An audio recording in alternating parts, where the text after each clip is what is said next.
Entre nos deux pays, je crois que c'est la meilleure alliance pour la prospérité et la sécurité que le monde n'ait jamais vue. Peu importe ce qui est nécessaire, nous nous entraidons. Vous pourriez affronter la Russie tout seul? C'est terrible. Hein. Quand on se rappelle ce qu'a été le lien transatlantique, Churchill qui dit toujours je choisirai le grand large, et on a cette image où il se fout de sa gueule, littéralement. Parce qu'il y a eu un désarmement, il faut le dire, parce qu'il y a eu un incroyable désarmement britannique. L'armée britannique a fondu. Moi, j'ai connu en Bosnie, vous l'avez connu aussi, mon général, une armée britannique qui se tenait, que c'était quelque chose, l'armée britannique. La flotte, la Royal Navy, qui était capable d'aller faire une expédition jusqu'en Argentine. Aujourd'hui, l'armée britannique est complètement... Regardez, Samantha Bender redresse le buste. Ils ont 10 ans à se remettre de l'Afghanistan. Attendez. Petit moment, Samantha Bender est d'accord avec Renaud Girard. Il faut savourer cet instant. Le gouvernement britannique a complètement désinvesti dans la défense. Aujourd'hui, ils ne sont même pas capables de s'occuper des frontières britanniques. Voilà la reprise du contrôle post-Brexit, c'est qu'on ne peut même plus arrêter. Vous savez que Samantha Bender est d'une très grande famille noble britannique. Oui. Elle mange ces espèces de sandwichs avec du concombre dedans et toutes ces choses, ça n'a rien à voir avec la choses dégoûtantes. Ça a à voir avec ce qui est bon le matin au petit déjeuner. Est-ce qu'elle comprend les règles du cricket ? Ah non, le cricket, non. Je ne comprends rien du tout. Cela dit, il y a quand même un point qui est important. C'est-à-dire qu'on est en train de dire la Grande-Bretagne. La Grande-Bretagne, c'est quand même parmi les pays au sein de l'OTAN qui a toujours le plus investi dans sa défense. C'est-à-dire, on peut dire qu'effectivement, leur niveau et leur standing s'est très largement dégradé. Mais qu'en est-il des autres Européens, déjà d'une part? Mais pardon. Si on reste sur cette image-là, cette image vertigineuse, et on voit à quel point les Anglais ont tout fait pour lécher les pieds des Américains, voilà, de règne en règne, et là, ils se font piétiner littéralement. Oui, parce que, déjà, il y a la personnalité de Starmer qui va, à mon avis, qui correspond à tout ce que doit détester travailliste et spécialiste avocat dans les droits de l'homme. Je pense que c'est pas tout à fait le bon casting. Et donc, qui arrive en plus avec derrière lui une image où il s'est fait aussi torpiller pendant tout l'été dernier, c'est-à-dire toute la fin d'année et début d'année par Musk. On se souvient les accusations sur les grooming gangs, tout cet effort de persuasion. En clair, qu'on comprenne bien, Musk systématiquement considère que Starmer a pris le parti, en gros, des étrangers contre les Anglais. C'est l'argument de Musk. Et donc, il y a quand même cet effort de torpillage en règle de celui qui vient quand même présenter un plan de paix, alors qui a aussi un défaut.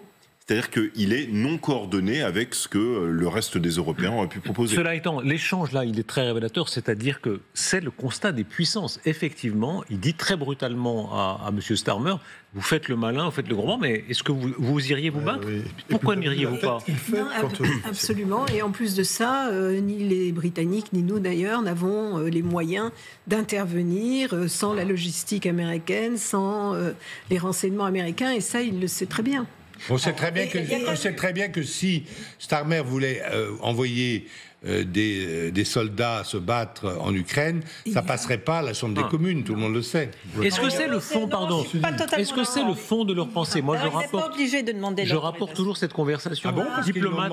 Ils l'ont demandé pour la Syrie, c'était obligé. Il peut le faire, mais il n'est pas obligé de le faire. Les Cameron avaient un peu changé la ligne. Le piège là que dresse Trump, un diplomate américain me disait ça il y a quelques jours, il disait mais ça montre l'infantilisation des Européens. Si les Européens sont courageux, ils pourraient continuer la guerre seuls. En réalité, qu'est-ce qui les en empêche?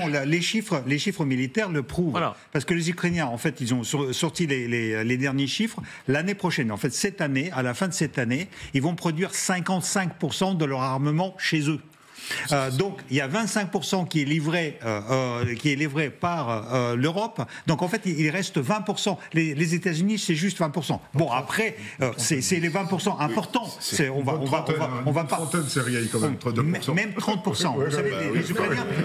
Je vous rappelle quand même. Le financement du budget c'est très important. L'année dernière les Ukrainiens ont combattu pendant 6 mois sans l'aide américaine. Regardez de quelle façon Poutine. Écoutez de quelle façon Poutine savoure ce moment, parce qu'effectivement il travaille avec les Américains, et avec son ton un peu faussement dégagé, il dit mais voilà, je suis content, les choses avancent bien, on travaille ensemble, on collabore.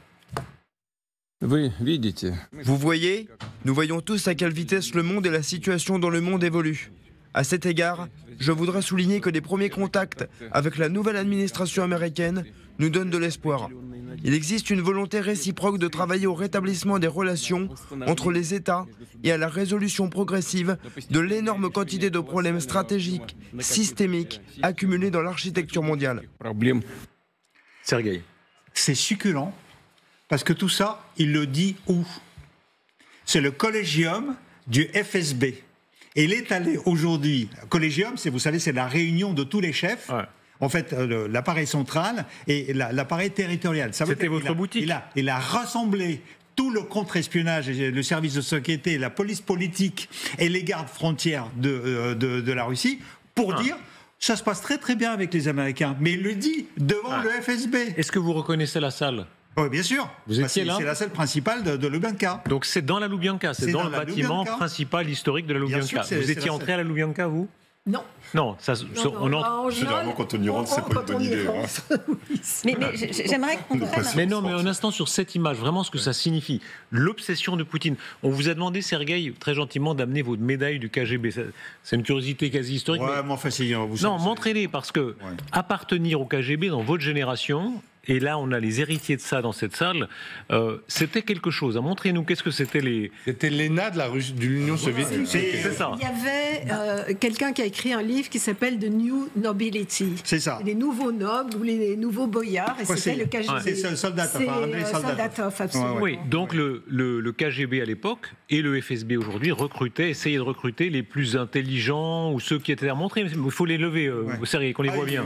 C'est quoi ? En fait, c'est les trucs qu'on donne à tout le monde. En fait, montrez-les bien. C'est pire que les trucs coréens. Levez-les. Voilà, mais il y a la caméra. C'est quoi, par exemple, ça ?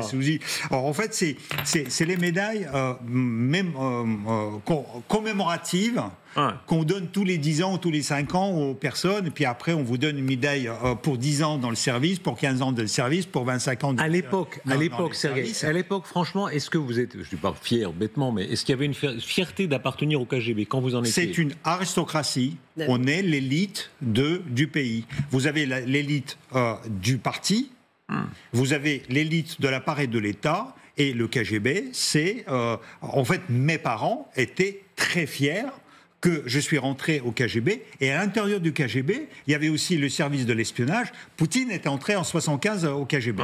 Mais il était très mécontent parce qu'en fait, il était dans le service territorial et en plus, il était dans le contre-espionnage. Il a tout fait. Il a attendu 9 ans avant d'entrer dans la première direction générale qui était chargée de... À l'époque, est-ce que l'obsession était les États-Unis ? On peut peut-être remontrer cette image où on voit Poutine aujourd'hui devant l'héritier du KGB. Beaucoup de ces gens étaient comme vous au KGB à l'époque.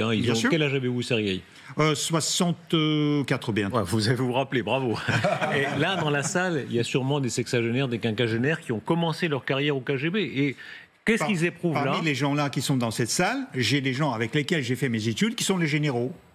Voilà. Il y avait des gens très intelligents, ils n'étaient pas seulement obsédés par les États-Unis. C'est Andropov, qui était le grand patron, qui était un type très intelligent, grand patron du KGB, qui avait lancé une grande enquête dans tout le pays. Et comme les agents étaient des gens de qualité intelligents, et la conclusion de cette grande enquête, qui avait été tenue secrète, mais on en a beaucoup parlé après, c'était que, en fait, la conclusion, et c'était lui, Andropov, qui l'a dit, le système communiste tel qu'il n'est ne marche plus. C'est le KGB lui-même, avec Andropov à la tête, qui a donné à ses collègues du bureau politique du Parti communiste cette conclusion, il faut faire quelque chose, ça ne marche plus. Est-ce que ces gens-là vivent là, ce qu'on est en train de vivre comme une forme d'aboutissement ? C'est-à-dire que les États-Unis d'Amérique traitent avec eux à ce niveau-là et les traitent bien de leur point de vue. En fait, c'est quelque chose de très particulier parce que les États-Unis, c'est le premier ennemi. Mais c'est en même temps l'ennemi qu'on respecte, en fait. C'est l'ennemi à notre niveau. En fait, nous partageons la vision impériale du monde. Et donc, en réalité, le KGB ne respectait que les États-Unis. Et je crois qu'ils sont toujours dans le respect des États-Unis. Et là, ils jubilent parce qu'en plus, ils disent « mais c'est Poutine qui a retourné ce pauvre imbécile de Trump ». Alors, en fait, c'est ça ce qu'ils disent. Il a réussi absolument parce qu'il a manipulé. Mais il respectait aussi les services britanniques. Oui, mais regardez, voilà. Sauf qu'ils les avaient infiltrés. Oui, sauf qu'ils étaient terriblement infiltrés, ces services britanniques. Oui, mais les Britanniques se sont bien vengés après. Parce qu'ils ont eu des L'infiltration des États-Unis, ça s'est passé aussi. Hein. Rappelez-vous ce qu'il y avait dans le chaton de la bague de Mérimée. Souviens-toi de te méfier. C'est la logique de tous les services, et d'ailleurs de l'humanité en général. Écoutez de quelle façon Poutine, malgré tout, marque quand même une certaine distance, tient à marquer, en tout cas, à afficher une certaine distance avec le nouvel ami américain. Nous comprenons que tout le monde n'est pas satisfait de la reprise des contacts russo-américains.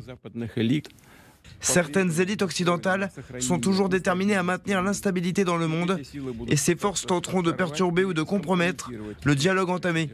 C'est ce que nous constatons chez nous. Nous devons en tenir compte et utiliser toutes les possibilités de la diplomatie et des services spéciaux pour contrecarrer de telles tentatives.